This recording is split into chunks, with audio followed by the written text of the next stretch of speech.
¿Has visto alguna vez a una ciudad entera aplaudir a un hombre sin saber que basaba su honor en la ruina de una mujer? Hoy, en una plaza de la España de finales del siglo XIX, un documento olvidado resurge transformando el silencio en sentencia pública, no contra quien siempre fue juzgado, sino contra quien siempre juzgó. Seguirás, paso a paso, cómo una verdad sepultada por la moral y el poder reaparece ante todos y obliga a una ciudad a confrontar lo que hizo para mantener la apariencia de pureza. Si disfrutas de las historias que la historia intentó ocultar, suscríbete ahora y cuéntanos en los comentarios desde dónde las ves, porque lo que sucede hoy no se queda en el pasado. Se despertó antes de que sonara la primera campanada de misa, con esa horrible sensación de quien no ha dormido bien. La habitación seguía a oscuras, pero ya sentía una opresión en el pecho, como si hubiera oído un ruido que nadie más había oído. No era nerviosismo preceremonial, pues ya había asistido a docenas de actos públicos sin siquiera sudar. Era algo más antiguo, que llevaba años reprimiendo y que esa mañana parecía haber aflorado por sí solo.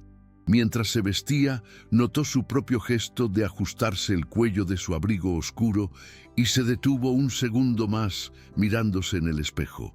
Barba cuidada, postura erguida, el hombre que la ciudad conocía, pero en su interior, sus pensamientos iban y venían constantemente, como si su cuerpo fuera a la plaza, pero su mente estaba atrapada en un día del pasado. Intentó aferrarse a lo de siempre, rutina, silencio, autoridad, pero incluso el sonido de sus botas en el suelo parecía más fuerte, como si toda la casa pudiera oír su culpa. En la calle, la ciudad olía a día importante, cera de vela, polvo levantado por los carruajes, pan saliendo del horno en las esquinas. La gente caminaba en la misma dirección, en grupos, ataviada con sus mejores galas, hablando en voz baja, como si el aire exigiera respeto. Caminaba con dos hombres a su lado, gente que siempre sonreía, siempre asentía, siempre le abría paso, y sintió un alivio inmediato al ver las cabezas giradas, los asentimientos, los buenos días, días respetuosos. Por unos minutos, esto casi lo engañó, pero entonces vio la plaza, la multitud frente al ayuntamiento, el sacerdote cerca de la escalinata, el oficinista con un maletín de cuero en la mano. Y fue allí donde algo se congeló, porque, en medio de la multitud, discreta, casi como si intentara no existir, allí estaba ella, sencilla, firme, con mirada cansada, y sintió un nudo en el estómago. No era sorpresa por quién era, lo sabía. Era la conmoción de darse cuenta de que su presencia aún tenía cuerpo, aún respiraba, aún lo conmovía todo por dentro. Intentó no volver a mirar, pero su cuerpo lo hizo antes que su voluntad. Ella permanecía inmóvil, como si hubiera aprendido a ocupar poco espacio para no ser aplastada, y aún así parecía sólida. Y sintió que una extraña ira crecía en él. No contra ella, sino contra el riesgo de que todo esto se descontrolara. Porque eso era lo que había estado haciendo durante años, controlar la ciudad mediante el orden, la palabra adecuada, el miedo al juicio. Subió las escaleras del edificio con la sensación de que la plaza se había vuelto más ruidosa, incluso con todos respetando el momento. Dentro, su cabeza escupía imágenes breves, sin pedir permiso. Un viejo pasillo, un libro de contabilidad, tinta fresca ocultando un garabato. Tragó saliva con fuerza, como si pudiera tragarse también ese pasado, y obligó a su rostro a permanecer neutral. Los hombres de confianza susurraban sobre las actas antiguas, el archivo encontrado, y sintió que le sudaba la nuca. No era solo el documento, era lo que lo ataba, un nudo que nunca había desatado. Abajo sentía el peso de su mirada, incluso sin estar segura de que la hubiera visto. Su corazón latía a un ritmo que no era el de una buena emoción, sino el de un mal recuerdo que regresaba con fuerza. Salió de casa con el vestido más sencillo y limpio que encontró, no para parecer digna, sino para evitar dar pie a la crueldad fácil. El camino a la plaza fue corto, pero cada esquina parecía una prueba. Gente que la reconocía, gente que fingía no reconocerla, gente que sonreía de lado. Se mantuvo al margen de la multitud porque había aprendido que el centro siempre es para los demás, y los que no tienen nombre no pueden ocupar mucho espacio. Y la acusación que recayó sobre ella años atrás no era vaga. Decían que había robado dinero de la caja de limosnas de la cofradía, la colecta realizada tras una fiebre que se llevó a la gente de la ciudad. Decían que había manipulado el libro, que había falsificado un registro, que era una mujer desvergonzada y por lo tanto capaz de cualquier cosa. Lo había oído 1000 veces, pero ese día se descubrió algo que estaba más allá de su control. Se quedó en el lugar reservado para las autoridades como si fuera su armadura. Saludó a quienes lo necesitaban, asintió y mantuvo el modo público que su rostro reflejaba, tal como la ciudad lo conocía. Pero su cuerpo delataba pequeñas señales: la mano rezagada sobre el sombrero, la mandíbula apretada, sudor frío en la espalda. Cuando el empleado abrió la carpeta, reconoció el olor antes de ver el papel. Papel almacenado, tinta vieja, cuero húmedo. Le trajo un recuerdo seco: el libro de cuentas de la hermandad, la cantidad registrada, la discrepancia que apareció de la noche a la mañana.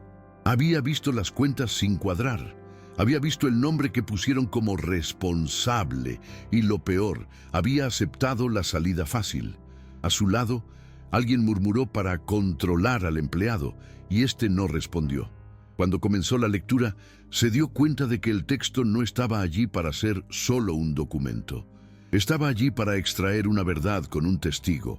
Oyó la primera cita y sintió que le flaqueaban las piernas. No era una cita cualquiera. Fue el año en que aprendió a avergonzarse, incluso de entrar en ciertos sitios. Intentó no fijarse en las caras, porque sabía qué caras tenían cuando creían tener razón. Las palabras del dependiente eran formales, pero por debajo de ellas oyó el sonido de su propia vida desmoronándose a sus espaldas. Se le secó la garganta como cuando uno quiere tragarse las lágrimas sin hacer un escándalo. Recordó detalles que a nadie le importan: la mancha en el dobladillo de su vestido, el día que la llamaron ladrona, el pan duro que compró a escondidas, como algunos tenderos no tenían cambio solo para no tocarle la mano. Recordó a su hijo pequeño preguntando por qué la gente cruzaba la calle. Inventó explicaciones para no herirlos más. Cuando el texto abordó lo sucedido, sintió que sus hombros se tensaban instintivamente. No era esperanza, era miedo de que volvieran a usarla en su contra.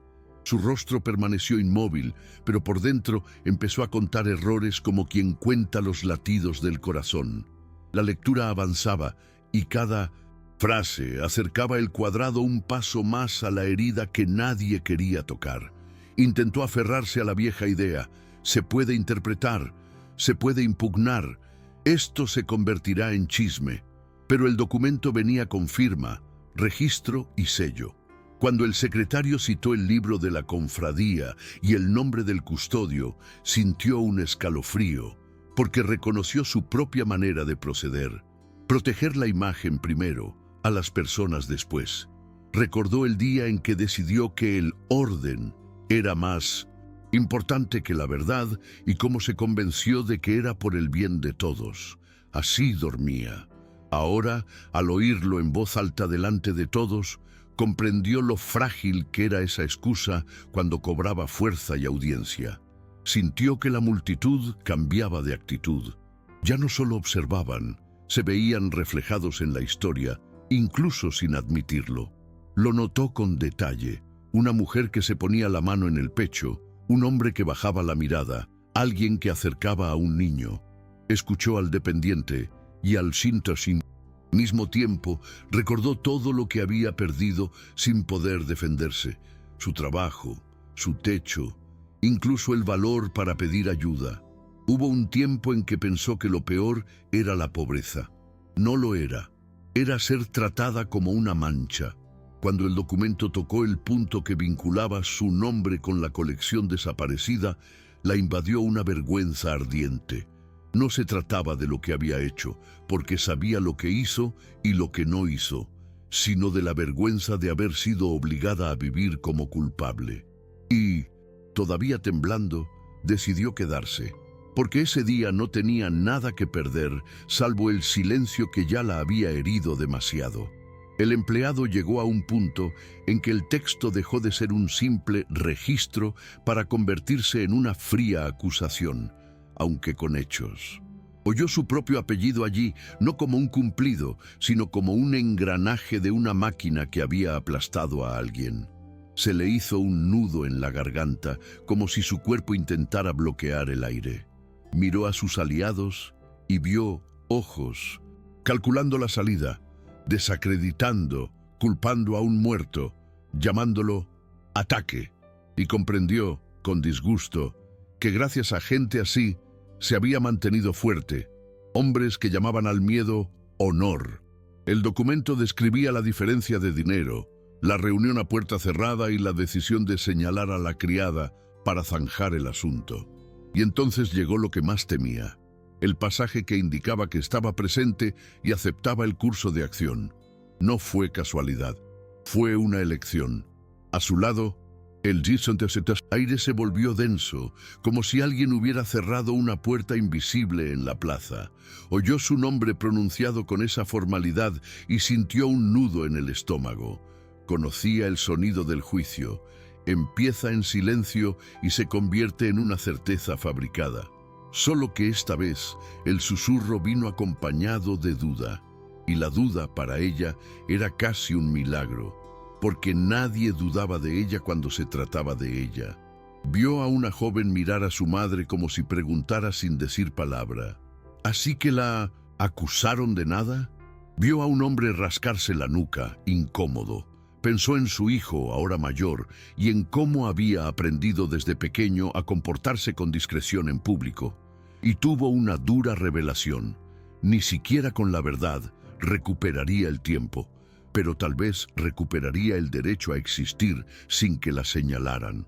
La tensión se tornó física cuando un hombre cerca de él dio un paso al frente, intentando hablar como si aún fuera posible organizar la realidad. Era el impulso de silenciar las cosas antes de que se convirtieran en escándalo, de tratar la injusticia como una cuestión de imagen. Casi lo dejó pasar por costumbre, como quien toma la misma medicina que ya lo ha destruido desde dentro.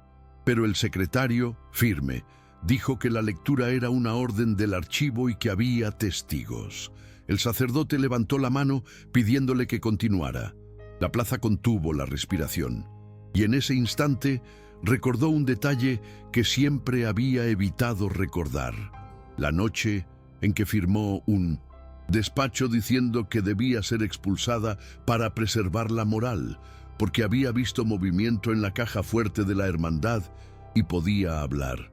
Había elegido el camino que protegía su nombre, y ahora eso le correspondía con creces, en público.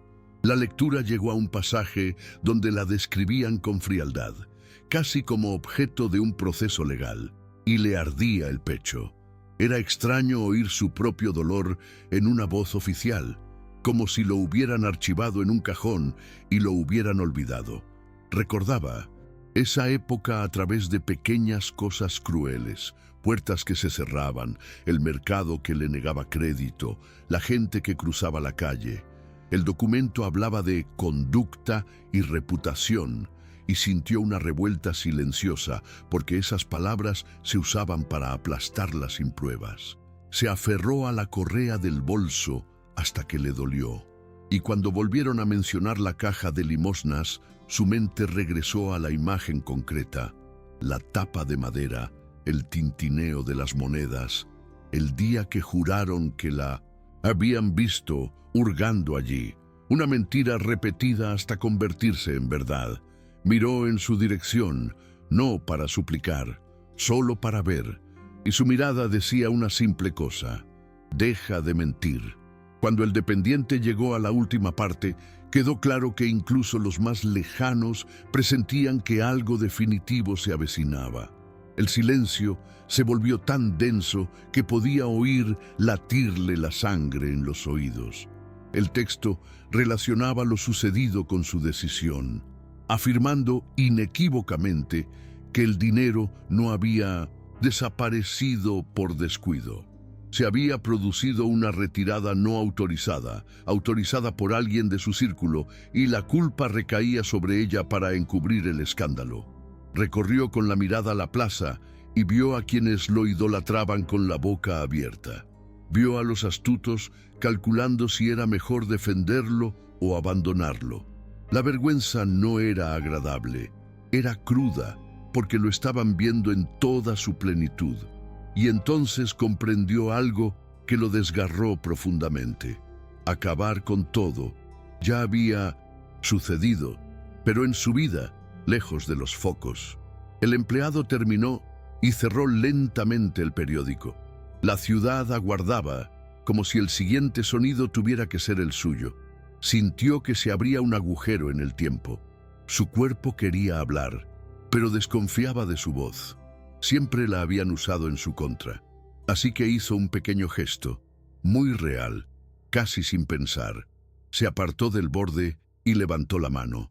No para dar un discurso, solo para pedirle al empleado, en voz baja y contenida, que volviera a leer la línea que indicaba la retirada y el nombre de la persona autorizada, porque no quería que quedara en el aire. Era una frase corta y sencilla, sin ningún temblor teatral. La plaza lo oyó. El empleado miró al sacerdote, éste asintió y lo releyó. Y eso cambió la sensación, porque ya no era solo la poderosa confesando, era ella, la persona aplastada, asegurándose de que el detalle quedara grabado en la memoria colectiva. Sin gritos, sin espectáculo, solo una petición de precisión. Dudó en moverse, y esta demora asustó a quienes estaban cerca, porque cada vez que hablaba, la ciudad se calmaba. Un aliado se acercó, ofreciendo una salida. Llamarlo falsificación, culpar a alguien, decir que lo habían engañado. Escuchó y, por primera vez, no sintió alivio, sintió repulsión. Miró la plaza y vio que no era solo curiosidad, había heridos, trabajadores curtidos, mujeres que abrazaban a sus hijos con demasiada fuerza, ancianos con cara de «lo sabía». Pidió la palabra y su voz salió ronca, algo inusual en él. Intentó empezar con neutralidad, pero se quedó paralizado. Respiró hondo delante de todos, como admitiendo que era humano, aunque lo odiara. Una frase breve cruzó por su mente. «Yo hice esto», y supo que si no lo decía, se pudriría por dentro. Ella vio su movimiento y todo su cuerpo se puso en alerta, porque un hombre poderoso hablando siempre era peligroso. La plaza contuvo la respiración. No pidió compasión, solo observó, como quien finalmente tiene derecho a ver el rostro de quien decidió su vida. Y lo que vio fue extraño. No parecía dueño del mundo. Parecía alguien que comprendió demasiado tarde la magnitud del daño. Ella permaneció de pie, firme, sin avanzar ni retroceder, porque retroceder era el reflejo que la había salvado durante años, y en ese momento decidió que ya no viviría en el reflejo. Si él mentía, sería destruida 2 veces. Si decía la verdad, al menos sobreviviría entera por dentro. Empezó a hablar en voz baja, sin adornos, y eso lo hizo todo más pesado, porque nadie tenía dónde esconderse. Admitió que sabía de la retirada irregular, que sabía a quién habían protegido y que él mismo había aceptado culparla para preservar su nombre y la moralidad de la ciudad. Al decir eso, no había forma de fingir incomprensión. Un murmullo creció, pero no era un coro, era una verdadera conmoción. Quería explicar las presiones, la familia, la reputación, pero se dio cuenta de que esa era la excusa que siempre mataba la verdad. Así que se apegó a lo esencial. Eligió preservar su propio nombre y dejar que el de ella fuera arrastrado por el barro. La frase salió simple y precisamente por eso impactó. Sintió que le ardían los ojos y lo odió, pero no apartó la mirada. Terminó y el silencio regresó por un segundo. Y en ese segundo comprendió que ya no era el mismo hombre para los demás. Y de la forma más cruel, esto supuso un crudo alivio. La soga alrededor de su cuello se aflojó, aun cuando la caída estaba a punto de producirse. Escuchó y sintió que sus piernas casi cedían, no por una bonita debilidad, sino por una liberación. La primera sensación fue de vacío, porque durante años lo había imaginado y nunca le pareció real. La confirmación dolió porque convirtió en realidad lo que había intentado negar para no volverse loca. Al mismo tiempo, llegó un alivio casi vergonzoso, como si aceptara migajas, la verdad. Miró a su alrededor y vio vergüenza tardía en algunos rostros. Vio a una mujer que había sido dura con ella llevarse la mano a la boca. Lo que más la afectó fue darse cuenta de que su confesión arrojaba luz sobre los gestos de todos. La mirada torcida, la puerta cerrada, los susurros. No pronunció un discurso. Se secó una lágrima fugaz con el dorso de la mano, irritada por estar allí llorando, y pensó en su hijo. Al menos no cargaría con la mentira como herencia. Respiró hondo y por primera vez en mucho tiempo no sintió culpa por existir en ese lugar. La plaza no estalló en gritos como en una historia de ficción. Reaccionó como la vida real. Confusión, vergüenza, gente tratando de recomponerse sin saber dónde esconder sus rostros. Había voces fuertes, preguntas incisivas, indignación mezclada con intentos de justificar el pasado. Los hombres cerca de él palidecieron porque entendieron que su poder también podía ser cuestionado. Uno intentó jalarlo hacia adentro, como si se escondiera antes de que el daño empeorara, y él retiró el brazo con firmeza. Este pequeño gesto de no esconderse fue casi más simbólico que el resto. El sacerdote ordenó que el documento se guardara como prueba. Y luego vino la parte difícil. ¿Qué pasa después de que se revela la verdad, pero el mundo aún necesita funcionar? Lo miró y por primera vez no fue una fugaz mirada de miedo. Era una mirada pesada, como alguien que evalúa una deuda, y bajó un escalón, parándose al nivel de la plaza, sin escenario. Se dio cuenta y se tensó, porque acercarse a un hombre poderoso siempre significaba un peligro. Pero ahora él no tenía esa confianza arrogante. Había un cansancio en su rostro que nunca antes había visto. La multitud se apartó inesperadamente, en parte por respeto, en parte por incomodidad. No fue a verlo porque no quería parecer que buscaba un favor. Quería que la ciudad lo entendiera. No era amabilidad, era reparación. El empleado habló de rectificación, de registro público, de restaurar el nombre y comprendió que en el papel cambiaría rápidamente. En la calle, no tanto. Oyó a alguien decir pobrecita, y eso la irritó porque no quería compasión. Quería respeto, quería que dejaran de menospreciar lo que había sufrido. Pensó en lo que vendría después, gente ofreciéndole ayuda a...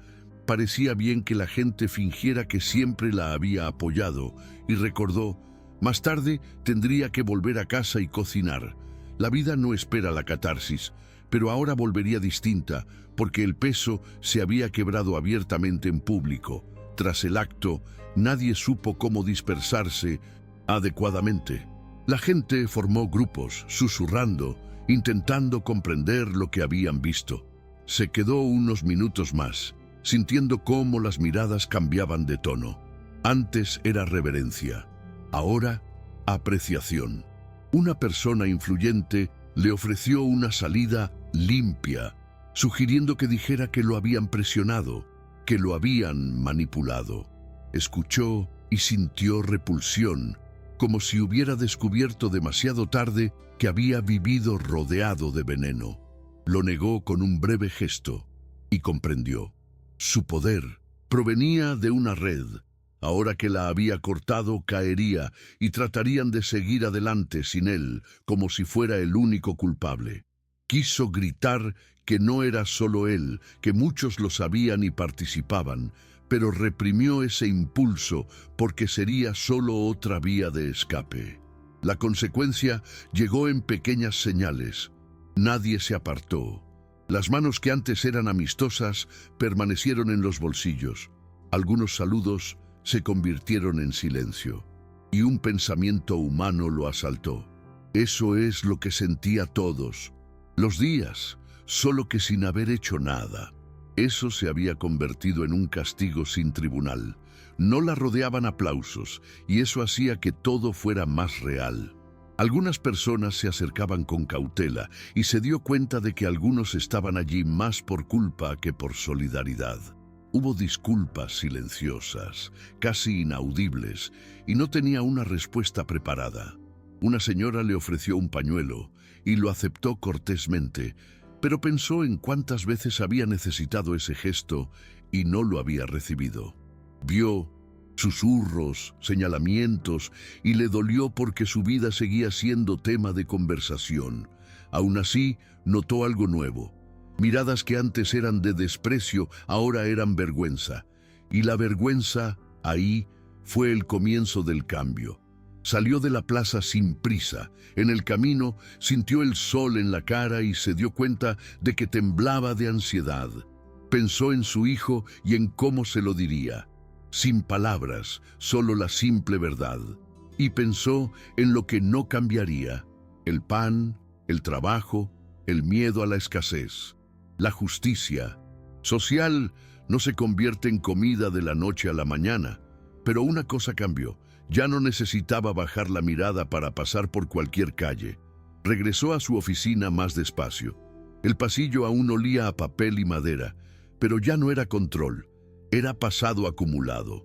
Los empleados fingían estar demasiado ocupados para mirar. Se quitó el abrigo, se sentó y se miró las manos, como intentando comprender cómo habían construido tanto y destruido a alguien al mismo tiempo. Pensó en los años que durmió bien, convenciéndose de que estaba protegiendo el orden, y comprendió que la paz comprada con injusticia es anestesia. Sabía que perdería su puesto, su influencia, sus favores. Pero lo que más le dolía no era perder el respeto, era darse cuenta de que había vivido alimentando mentiras por miedo mezquino. Una secretaria entró con un papel para firmar y lo miró como si el bolígrafo pesara el doble. Firmó lo necesario y ordenó que se preparara la corrección formal sin dudarlo. Cuando estuvo solo, comprendió: confesar no borra nada, solo impide que continúe, y la vida seguiría con un agujero donde antes había estado seguro. Llegó a casa con las piernas doloridas y la cabeza acelerada. La casa seguía igual, pequeña, sencilla, y eso fue un shock. El mundo no cambia de estructura solo porque la verdad salga a la luz. Se lavó la cara en la palangana y sintió ganas de reír y llorar a la vez, porque su cuerpo aún no sabía elegir las emociones. Cuando su hijo entró y notó que algo había cambiado, no pronunció un discurso. Simplemente dijo lo que había que decir, sin adornos. Él se quedó allí, intentando encajarlo todo en su vida. Y luego la abrazó fuerte, sin decir palabra. No curó el pasado, pero confirmó una cosa: habían superado lo peor juntos, incluso sin reconocerse. Esa noche preparó la cena como siempre, removió las ollas como siempre, pero notó que su mano no temblaba igual al pensar en la calle. Sabía que seguirían susurrando, que algunos fingirían no haberse equivocado nunca, que otros intentarían comprar el perdón con una compasión tardía. Pero ahora era un hecho público, y eso lo cambió todo. Ya no era su palabra contra su poder. Antes de dormirse, miró al techo y pensó: simplemente era tarde, pero sucedió. La vida continuó al día siguiente, pero la marca permaneció. Una cicatriz. Y una cicatriz no borra el dolor, solo prueba que sobrevivió al lugar donde intentaron enterrar su nombre. Al final, no fue solo un hombre el que cayó, sino una mentira colectiva que necesitó toda una plaza pública para derrumbarse. Una firma puede destruir una vida, pero una verdad dicha en voz alta puede restaurar lo que nunca debió ser arrebatado: el nombre, la dignidad y el derecho a existir sin vergüenza. Y ahora les pregunto, si estuvieran entre esa multitud, ¿tendrían el valor de admitir que también ayudaron a mantener el silencio? Si este video les resonó, por favor, denle me gusta, suscríbanse al canal, activen las notificaciones y compártanlo con alguien que necesite escucharlo. Nos vemos en la próxima inmersión en las sombras de la historia.